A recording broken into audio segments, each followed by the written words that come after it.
Assalamualaikum.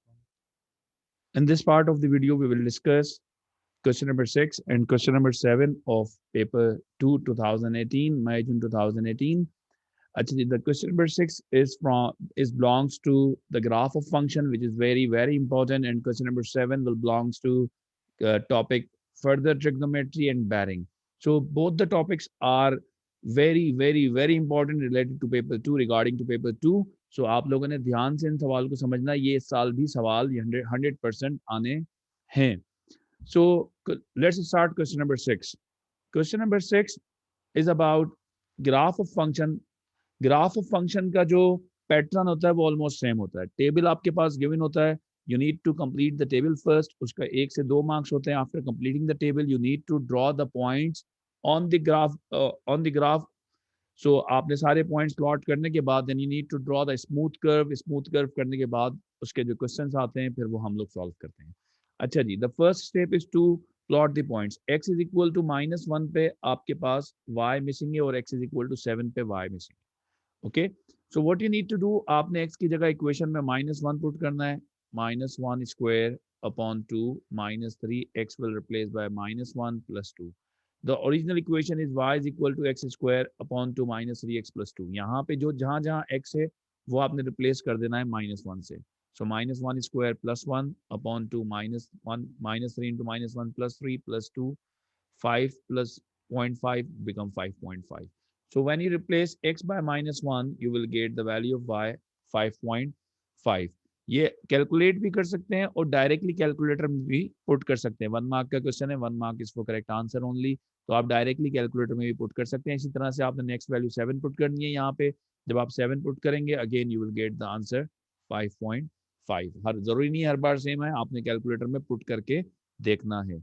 Okay, so after finding out the value of y, now the next step is to plot the points. First point is -1 and 5.5.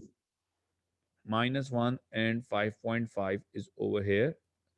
You need to cross the point जो आपको locate करना है, वहां पे आपने cross locate करना है. Instead of plotting dot और सर्किल आपने ये क्रॉस का साइन लगाना है.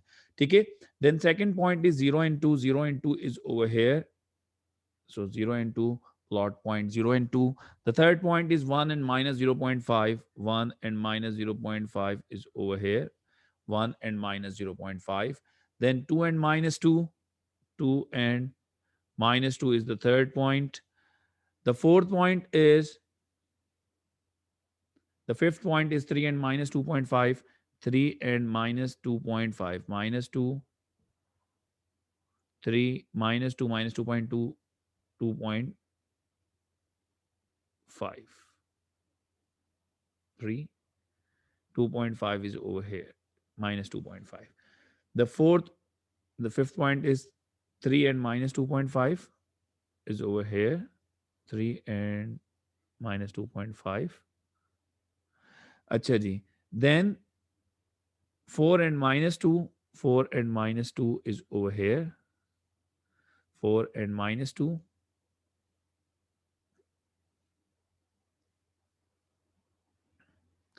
4 and minus 2. Then 5 and minus 0.5. 5 and minus 0.5 is over here. Then 6 and 2, plots x6 and y2 over here. Then the last point is 7 and 5.5. 7 and 5.5. So points plot कर दिए. Points plot करने के बाद you need to draw the smooth curve. आपने एक smooth curve बनाना है.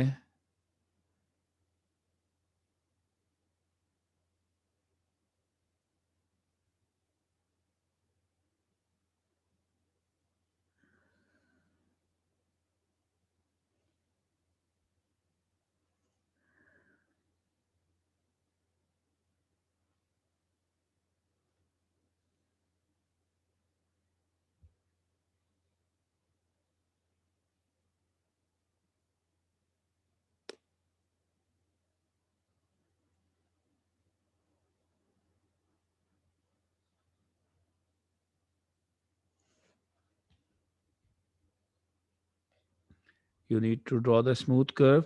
इस स्मूथ कर्व के आपको पॉइंट्स प्लॉट करने के और स्मूथ कर्व बनाने के आपको 3 मार्क्स मिलेंगे.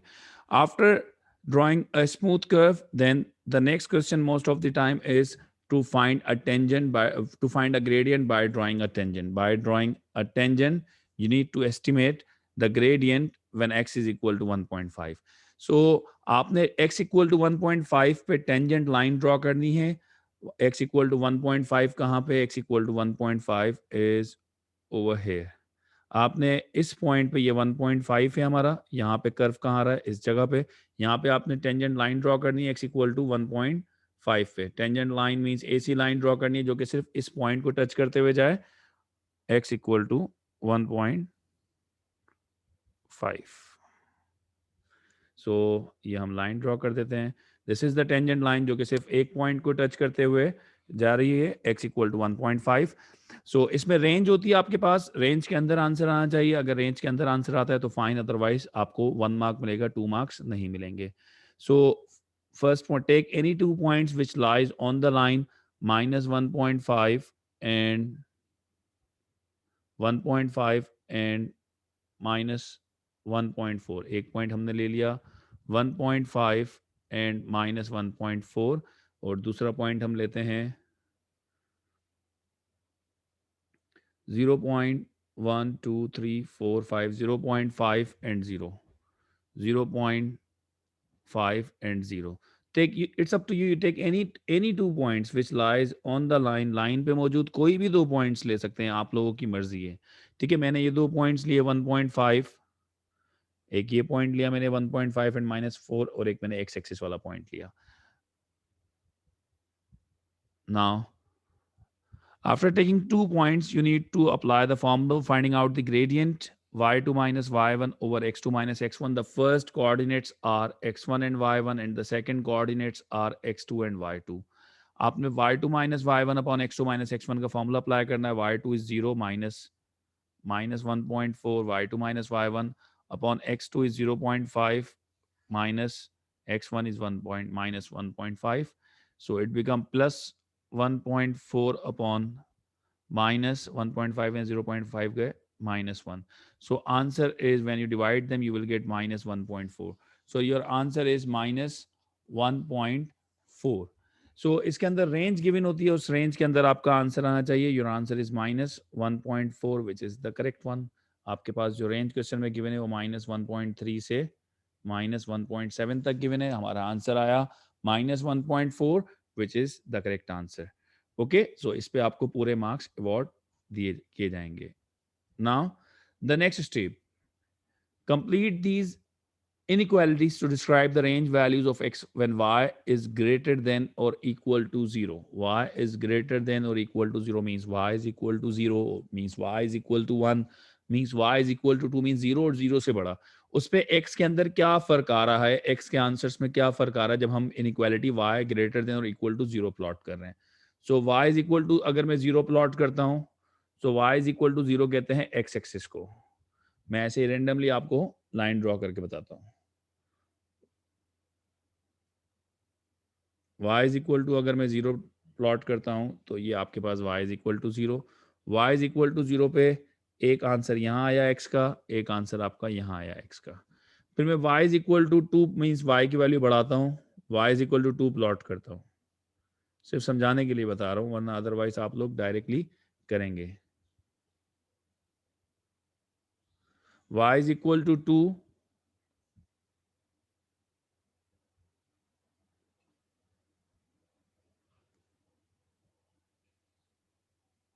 y is equal to 2. जब थोड़ी सी ऊपर होगी line, y is equal to 2 हमने बढ़ाया तो यहाँ पे x की वैल्यू रिड्यूस हो गई. पहले x की वैल्यू थी 0.7, अब x की वैल्यू हो गई 0. अब x का आंसर यहाँ पे आ रहा है, और यहाँ पे x की वैल्यू, पहले x की वैल्यू थी 5.4, अब x की वैल्यू आ रही है 6. तो जब हम y की वैल्यू बढ़ा रहे हैं तो x की वैल्यू एक जगह पे रिड्यूस हो रही है, x इज लेसर देन और इक्वल टू 0.7 आ रहा है, x इज लेसर देन और इक्वल टू 0.7, और दूसरी तरफ x बढ़ रहा है. पहले x का आंसर 5.3 था, और अब आंसर आया 6, तो दूसरी तरफ x का आंसर बढ़ रहा है. तो x इज ग्रेटर देन और इक्वल टू 5.3. एक तरफ x रिड्यूस हो रहा है अगर हम y की वैल्यू बढ़ा रहे हैं तो, और दूसरी तरफ x जो है वो इंक्रीज हो रहा है. ओके, तो दिस इज द वे। देखें फिर से समझ लें, देखें आपको समझाता हूं फिर से। वो बोल रहा है when y is greater than और इक्वल टू 0, तो x पे क्या कंडीशन बन रही है। देखो जब मैं y is equal to 0 put कर रहा हूं तो ये कर्व हमारे पास कहाँ कहाँ कट कर रहा है, एक यहाँ पे कट कर रहा है ग्राफ, और एक यहाँ कट कर रहा है। यहाँ पे x की वैल्यू आ रही है 0.7 और यहाँ पे x की वैल्यू आ रही है 5.3। फिर मैंने y की वैल्यू बढ़ाई क्योंकि y जो है वो क्या लिखा हुआ है, y इज ग्रेटर देन और इक्वल टू 0, मतलब 0 और 0 से बड़ा। फिर मैंने y is equal to 2 put किया। जब मैंने y is equal to 2 put किया तो आप देखें ग्राफ कहाँ का कट कर रहा है। y इज इक्वल टू 2 में ग्राफ यहाँ कट कर रहा है और यहाँ कट कर रहा है। यहाँ पे जब कट कर रहा है उस पर x की वैल्यू आ रही है 0, मतलब पहले x की वैल्यू थी ये 0.7, अब x की वैल्यू आ रही है 0। मतलब x की वैल्यू जैसे जैसे y ऊपर जा रहा है, 1 जा रहा है, 2 जा रहा है, तो x की वैल्यू हो रही है रिड्यूस, इस तरफ जा रही है, रिड्यूस हो रही है। जबकि y की वैल्यू पहले 5.3 थी, अब 6 आ गई। जबकि जब y मींस दूसरी तरफ जो है वो x पहले 5.3 था, अब x इज इक्वल टू 6 आ गया, तो दूसरी तरफ x की वैल्यू इंक्रीज हो रही है। अगर मैं y और बढ़ाऊंगा, जैसे फॉर एग्जांपल मैंने y is equal to 4 plot किया, y इज इक्वल टू 4 अगर मैं प्लॉट करता हूं, ये y इज इक्वल टू 4, ये मैंने y is equal to 4 plot किया। अब देखो एक यहाँ कट किया, यहाँ पे x की वैल्यू और कम हो गई, पहले 0.7 थी, फिर 0 थी, अब माइनस 0.6 हो गई। यहाँ पे देखो y की वैल्यू पहले 5.3 थी, फिर 6 थी, अब ये हो गई 6 पॉइंट समथिंग। तो एक तरफ x की वैल्यू रिड्यूस हो रही है और दूसरी तरफ x की वैल्यू इंक्रीज हो रही है। सो ये चीज जो मैं आपको बता रहा हूँ, ये इनइक्वालिटीज को प्रूव करने के लिए। एक तरफ x की वैल्यू लेसर देन 0.7 आ रही है, माने 0.7 आई, फिर उसके बाद 0 आई, फिर उससे 0 माइनस में आई, और दूसरी तरफ x की वैल्यू 5.3 से बड़ी आ रही है, पहले 5.3 आई, फिर 6 आई, फिर उसके बाद 6 पॉइंट समथिंग आई। तो इस तरह से ये इनइक्वालिटी आपने फिल कर दी है। Okay, now on the grid draw the line 4y plus 3x is equal to 7. On the grid draw the line 4y plus 3x is equal to 7. अब इसमें आप क्या करो, y को सब्जेक्ट बना लो। 4y is equals to 12 minus 3x, y is equal to 12 minus 3x upon 4. Okay, अब y की जगह कोई भी तीन वैल्यूज आप लोगों ने पुट कर देनी है, जिसमें आपका कोशिश करेंगे डेसिमल में आंसर ना आए, होल नंबर में आए। तो एक वैल्यू मैं आपकी पुट कर देता हूं -2, 0 एंड 2। जब मैं -2 पुट करूंगा x की जगह तो -3 इंटू -2 प्लस 6, 12 प्लस 6 18, 18 अपॉन 4 4.5। चलो 4.5 कोई इशू नहीं है। 12 x की जगह फिर से बता रहा हूँ, -2 पुट किया, 3 into -2 3 into -2 plus 6, -3 into -2 plus 6, 12 plus 6 18 upon 4 4.5। 0 put करूंगा, 3 0 0, 12 अपॉन 4 3। 2 पुट करूंगा, 3 2 6, 12 में 6 गए, 6 6 अपॉन 4 मीन्स 1.5। तो ये तीन आंसर्स हैं। आपने x की जगह इसके अलावा भी अगर आप कोई वैल्यू कंसीडर करना चाहें तो आप कर सकते हैं, ठीक है। -2 पे, अच्छा -2 यहाँ पे नहीं है, तो 0 से स्टार्ट कर लेता हूँ। जो मैंने पॉइंट किया 0 पे 3 प्लॉट करने का कह रहा है, on the grid draw the line. अच्छा जी, तो पहला आंसर आया 0 पे 3, 0 पे 3, इट्स ओवर हेयर, 0 पे 3। दूसरा आंसर है 2 पे 1.5, 2 पे 1.5, 2 पे x2 2 1 1.2 1.4 1.5, 2 पे 1.5 1.5 1.6 1.8 और 2।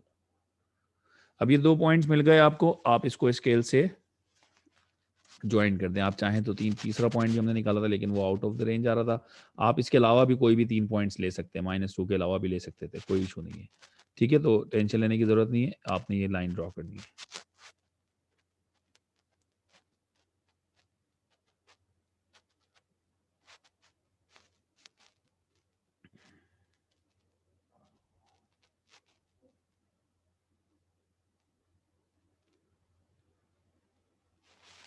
ये लाइन ड्रॉ करेंगे आप, ये आपको लाइन ड्रॉ करने के मार्क्स मिल जाएंगे। अगर आप इस एग्जामिनर आपसे इसका सॉल्यूशन मालूम करता कि इसका सॉल्यूशन निकालें, तो आप सॉल्यूशन कैसे निकालते हैं, लाइन और कर्व जहां इंटरसेक्ट कर रहे हैं, जैसे एक यहाँ इंटरसेक्ट कर रहा है और एक यहाँ इंटरसेक्ट कर रहा है। इंटरसेक्शन पॉइंट पे x की जो वैल्यू होगी वो आपका आंसर होगा। इंटरसेक्शन पॉइंट पे सॉल्यूशन कैसे होता है? लीनियर मींस लाइन और कर्व का जहां पे इंटरसेक्ट कर रहे हैं वहां पे जो x की वैल्यू होगी, जैसे यहाँ पे इंटरसेक्ट कर रहा है, यहाँ पे जो x की वैल्यू है, अगर बोलता तो, अभी तो नहीं बोला लेकिन अक्सर बोलता है 0.123 0.35, और दूसरी तरफ यहाँ इंटरसेक्ट कर रहा है, यहाँ पे आ रही है 4.9। तो आपको अगर सॉल्यूशन निकालने का कहता तो ये दो सॉल्यूशन होते हैं, x इक्वल टू -0.35 और x इज इक्वल टू 4.9। जहां जहां कट कर रहा है लाइन और कर्व वहां वहां पर x की वैल्यू आपने देखनी होगी। अच्छा जी, नाउ ये क्वेश्चन जो अभी मैं डिस्क्राइब कर रहा हूं, ये क्वेश्चन बच्चों को सबसे ज्यादा कंफ्यूज होने वाला क्वेश्चन है। ई पार्ट का सेकंड जो होता है वो जिसमें कंपैरिजन करना होता है, बच्चे उसमें बहुत ज्यादा कंफ्यूज होते हैं। तो कंफ्यूज ना हो मेरे प्यारे बच्चों, बिल्कुल आसान है, समझ लें एक बात। The x coordinate of the point of intersection of the line and the curve, line और कर्व का जो एक्स कोऑर्डिनेट्स हैं उसका सॉल्यूशन और इस इक्वेशन का सॉल्यूशन सेम है। ठीक है, माने जो एक्स को जो लाइन और कर्व का सॉल्यूशन है और जो इस इक्वेशन का सॉल्यूशन है जो ए और बी की फॉर्म में है, 2x² प्लस ए एक्स प्लस बी, दोनों एक ही बात है। तो एग्जामिनर बोला ए और बी मालूम करो। तो जब कभी भी दो इक्वेशन को कंपेयर करते हैं तो तीसरी इक्वेशन बनती है उसका सॉल्यूशन, और जो दो इक्वेशन को कंपेयर करते हैं उनका आंसर हमेशा सेम होता है। तो let's compare the two equation. दो इक्वेशन कौन कौन सी है हमारे पास? कर्व और लाइन। कर्व है हमारे पास y is equal to y, curve है हमारे पास y is equal to x square upon 2 minus 3x plus 2. Y is equal to x square upon 2 minus 3x plus 2. ये हमारे पास कर्व की इक्वेशन है, y x minus 3x plus 2। ठीक है, ये हमारे पास कर्व की इक्वेशन है और लाइन की इक्वेशन हमने अरेंज कर ली थी। वो अरेंज होने के बाद हमारे पास इक्वेशन थी y is equal to 12 minus 3x upon 4. So these are the two equation। ये हमारे पास दो इक्वेशन है, इन दोनों का सॉल्यूशन और 2x² प्लस ए एक्स प्लस बी का सॉल्यूशन है, एक ही बात है। तो हम क्या करेंगे, इन दो इक्वेशन को कंपेयर करेंगे। जब भी इस तरह की स्टेटमेंट आएगी तो आपने दो इक्वेशंस को कंपेयर करना होता है। दोनों y के इक्वल हैं, दोनों इक्वेशन जो है वो इक्वल्स टू y हैं, तो आपने इसको कंपेयर करना है। इसका अगर इक्वल्स टू y है तो इसका जो राइट हैंड साइड है वो आप कंपेयर कर लो। Means x² upon 2 minus 3x plus 2 is equals to 12 minus 3x upon 4। Okay, y को रिप्लेस करके y की जगह या y की वैल्यू पुट कर दें, या तो इसको कंपैरिजन कर लें, दोनों के लेफ्ट हैंड साइड एक जैसे, राइट हैंड साइड को कंपेयर कर लें। तो ये तरीका है आपको सिंप्लीफाई। अब इसको सिंप्लीफाई करें, आपका आंसर आ जाएगा 4। सिंगल फ्रैक्शन है, यहाँ पे 4 डिवाइड हो रहा है, वहां जाके मल्टीप्लाई हो जाएगा। 4 multiply by x square upon 2, 4 multiply by 3x, 4 multiply by 2, सबसे मल्टीप्लाई होगा is equal to 12 minus 3x। Okay, 2 1 2 2 simplify हो गया, 2x² माइनस 12x प्लस 4 2 8, 12 इधर आके माइनस 12 हो गया, माइनस 3x यहाँ आके प्लस 3x हो गया। 2x² minus 12x plus 3x minus 9x minus 12x plus 3x minus 9x minus 12 plus 8 minus 4 is equal to 0। Equation क्या थी? 2x², इक्वेशन थी 2x² plus ax plus B. तो हमारे पास जब हमने इज इक्वल टू 0, तो जब हम इसको कंपेयर करते हैं तो a की जगह आ रहा है हमारे पास -9 माने x का कोफिशिएंट, और b की जगह आ रहा है हमारे पास -4। So a is equals to -9 and b is equals to -4। So this is the way to compare the two equation. So आप लोग कंपैरिजन करने में कंफ्यूज नहीं हुआ करें। जब कभी भी एग्जामिनर इस तरह की कंडीशन आई, और इस तरह की कंडीशन हर साल आती है ऑलमोस्ट, तो आपने कंपेयर करना है। इसके ग्राफ ऑफ फंक्शन के और भी क्वेश्चन मैंने अपलोड किए हुए हैं प्रीवियस वीडियोस में, तो आप वो भी देखें। ये क्वेश्चन जरूर जरूर जरूर आएगा, मेरी बात ये लिख लें। अच्छे तरीके से इसकी प्रैक्टिस करके जाएं, 3-4 क्वेश्चन कर्व के बना के, ये आसान क्वेश्चन है, करके जाएं और इसमें पूरे मार्क्स लें, 12 मार्क्स लें इसके अंदर। Okay, now this is about graph of function. Now question number 7 related to further trigonometry. अच्छा जी, फर्स्ट क्वेश्चन, कंडीशन सारी स्टेटमेंट रीड कर लें आप लोग। First question, show that CAB is equal to 62.2 degree correct to one decimal place. आपने ये show करना है कि CAB मतलब ये जो एंगल आपका बन रहा है CAB ओवर हेयर, ये जो एंगल आपका बन रहा है, ये इसका आंसर आना चाहिए 62.2 डिग्री। ओके, तो जब कभी भी आपके पास ट्राइंगल में अगर वो राइट एंगल ट्राइंगल नहीं है या राइट एंगल ट्राइंगल है भी सही तो भी कोई इशू नहीं है। अदरवाइज हम वैसे रेशोज ये जो हम sine rule cosine rule apply करते हैं ये एक्सेप्ट राइट एंगल ट्राइंगल पे अप्लाई करते हैं। अच्छा जी, तो जब कभी भी आपके पास कंप्लीट रेशो गिवन है जैसे एंगल और उसका ऑपोजिट साइड गिवन हो तो इस कंडीशन में आप लोग अप्लाई करते हैं साइन रूल। साइन रूल क्या होता है? It's a ratio of angle and its opposite side. जैसे आपको एंगल ए ये थीटा मालूम करना है फॉर एग्जांपल, तो sine theta upon its opposite side is 3.7 is equals to, और जो दूसरा कंप्लीट रेशियो है वो आपने लिखना है sine 42 upon its opposite side which is 2.8। Now sine theta is equals to 3.7 divide हो रहा है वहां जाके मल्टीप्लाई हो जाएगा 3.7 इंटू साइन 42 अपॉन 2.8। आपको थीटा मालूम करना है, theta is equal to sine inverse, और जो भी इसका आंसर आएगा वो आपने कैलकुलेटर में पुट कर देना है। What ever the last answer, जो भी लास्ट आंसर होगा उसका वो आपने कैलकुलेटर में पुट कर देना है। लेट्स चेक, मैं इसका आंसर निकालता हूँ। शिफ्ट दबा के साइन का बटन दबाया, साइन इनवर्स फ्रैक्शन, वैल्यू है 3.7, 3.7 multiply by sine 42, sine 42 bracket close divided by 2.8।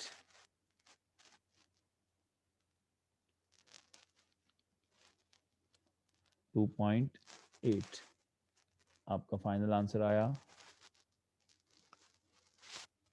62.15, 62.15, जिसको 62.154, जिसको अगर मैं 1 डेसिमल प्लेस में लिखूंगा जो क्वेश्चन की डिमांड है तो वो हो जाएगा 62.1, हमारा फर्स्ट डेसिमल प्लेस है, उसके बाद 5 है तो ये हो जाएगा 62.2। तो ये एग्जामिनर ने शो करने का कहा था, आपने शो कर दिया कि एंगल सी ए बी जो है वो 62.2 है। So this theta is equals to 62.2, ये हमने फाइंड आउट कर लिया। Now second question, find the bearing of A from C. A from C मतलब सी पे आपने नॉट बनाना है, ए फ्रॉम सी, फ्रॉम के बाद जो भी आपका अल्फाबेट होता है उस पे आपने नॉट बनाना होता है। अगर बना है तो फाइन, अगर नहीं बना है तो आपने बनाना होगा। तो फ्रॉम सी, तो आपने सी पे यहाँ पे सी के ऊपर जाके नॉर्थ की लाइन ड्रॉ करनी है। नॉर्थ मीन्स आपने एक परपेंडिकुलर लाइन ड्रॉ करनी है 90 डिग्री वाली।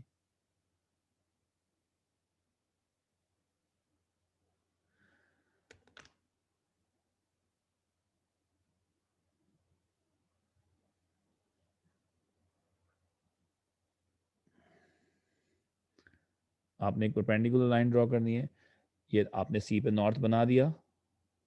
ठीक है, क्वेश्चन बोल रहा है ए फ्रॉम सी मतलब सी के नॉर्थ से आपने ए तक का एंगल, मतलब ये जो एंगल है आपका ये क्या है? Bearing C from A from C, bearing A from C. Okay, ये क्या है जो मैंने एंगल बनाया, ये क्या रिप्रेजेंट कर रहा है? सी के नॉर्थ से ए तक का मतलब है बेरिंग ए फ्रॉम सी। ठीक है, तो आपने ए फ्रॉम सी फाइंड आउट करना है, ये वाला एंगल। अच्छा जी, अब ये जो यू शेप बन रही है, अगर आपको ये एंगल पता चल रहा है तो इन दोनों का जो सम होता है ये 180 होता है। तो ये पूरा यू शेप बन गया, सॉरी ये पूरा सर्कल बन गया, इन तीनों एंगल्स का जो सम है वो 180 होता है। किन तीनों का? 135 plus 62.2 plus A, their sum is equal to 360। Angle at a point their sum is equal to 360। तो 360 में से ये दोनों एंगल में माइनस कर देता हूँ। 360 माइनस 62.2 माइनस 135, तो हमारा आंसर आया 162.8। तो ये जो हमारा आंसर आया ये आया 162.8। अब ये देखें, ये जो यू शेप बन रहा है, ये नॉर्थ, ये दूसरे नॉर्थ को इसने ज्वाइन किया, ये दूसरा नॉर्थ, नॉर्थ, दो नॉर्थ और उसको जो ज्वाइन करने वाली लाइन है, this is called the U shape. Means इन दोनों के जो इंटीरियर एंगल है इनका जो सम होता है वो 180 होता है। इन दोनों का जो इंटीरियर एंगल का जो सम होता है वो क्या होता है? 180 होता है। जब कभी भी हमारे पास पैरेलल लाइन से, नॉर्थ वाली लाइन हमेशा पैरेलल होती है, यू शेप बन जाए, तो ये जो ए और बी है इन दोनों का जो सम है a plus B is equals to 180 degree होता है।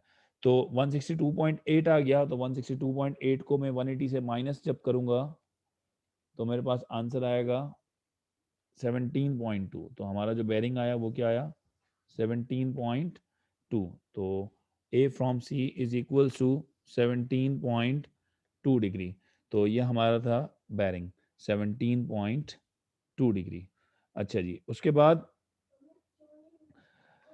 the yacht sailed from A to B to C to A, calculate the total length of the route। A से B पे गया, B से C पे गया और C से A पे गया। मीन्स आपके पास ये पूरी लेंथ इसने कवर की, A से B, A to B, then C to A। तो हमारे पास ट्राइंगल की तीनों लेंथ पता है, दो लेंथ पता है, तीसरी लेंथ मिसिंग है, A से B, B से C और C से A। तो दो लेंथ तो हमें पता है, एक है 2.8, एक है 3.7 और तीसरी हमें नहीं पता, ए बी हमें नहीं पता। तो ए बी हम लोग फाइंड आउट कर लेते हैं। ए बी हम कोसाइन रूल से भी फाइंड आउट कर सकते हैं और साइन रूल से भी फाइंड आउट कर सकते हैं। 42 और 62.2, तीसरा एंगल हम निकाल लेते हैं 180 में से माइनस करके। 180 माइनस 62.2 माइनस 42, तो हमारा जो आंसर आया वो आया 75.8। ये जो आंसर आया ये आया 75.8। 180 में से हमने दोनों एंगल माइनस कर दिए। ओके, अब हम साइन रूल, देखो ये कंप्लीट रेशियो आपके पास आ गया। अब हम साइन रूल अप्लाई कर सकते हैं। एक्स फाइंड आउट करना है, माने ए बी फाइंड आउट करना है। मैं डायरेक्ट ए बी ही लिख देता हूँ, it will be so easy for you, it will be easy for you. A B find out करना है, ए बी का ऑपोजिट एंगल है साइन 75.8। रेशो बना लिया हमने, साइड और उसके ऑपोजिट एंगल का बस रेशो बनाना है। ये कंपलसरी है कि अगर साइड ऊपर रख रहे हो तो दोनों तरफ साइड ऊपर हो, अगर एंगल ऊपर रख रहे हो तो दोनों तरफ एंगल ऊपर हो। अभी हमने साइड ऊपर रखा है तो दूसरी तरफ भी हम साइड ऊपर रखेंगे। 2.8 अपॉन इसका ऑपोजिट एंगल है 42, साइन 42।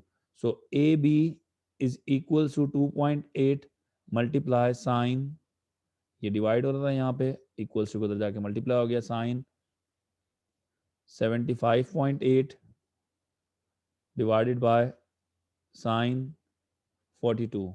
इसको हम कैलकुलेट करते हैं।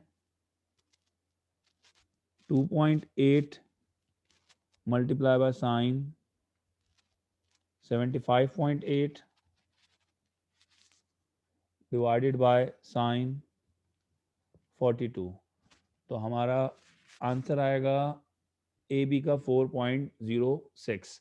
सो A B is equal to 4.06। So A B की जगह ए बी की वैल्यू पुट कर दी यहाँ पे 4.06। अब तीनों को प्लस कर लें, 2.8 प्लस 3.7,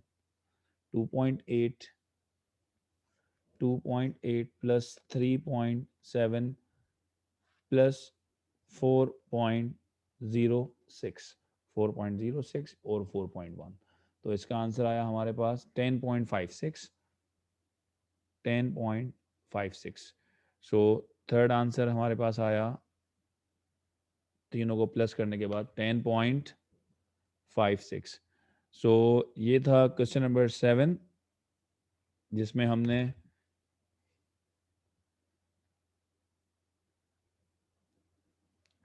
कंप्लीट किया अपना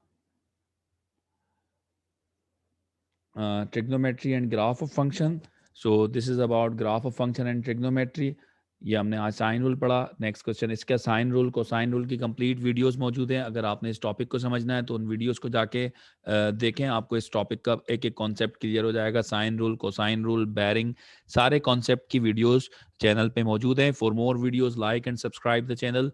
थैंक यू वेरी मच। अपना ख्याल रखें और मैं वीडियोस अपलोड करता रहूँगा पेपर्स तक इंशाल्लाह। आपके अगर कोई क्वेश्चन हो स्पेसिफिकली तो आप मुझे कमेंट्स करें या आप लोग मुझे व्हाट्सएप करें, तो मैं आपके जो भी क्वेश्चन होंगे वो इंशाल्लाह डिस्कस कर लूँगा। Thank you very much.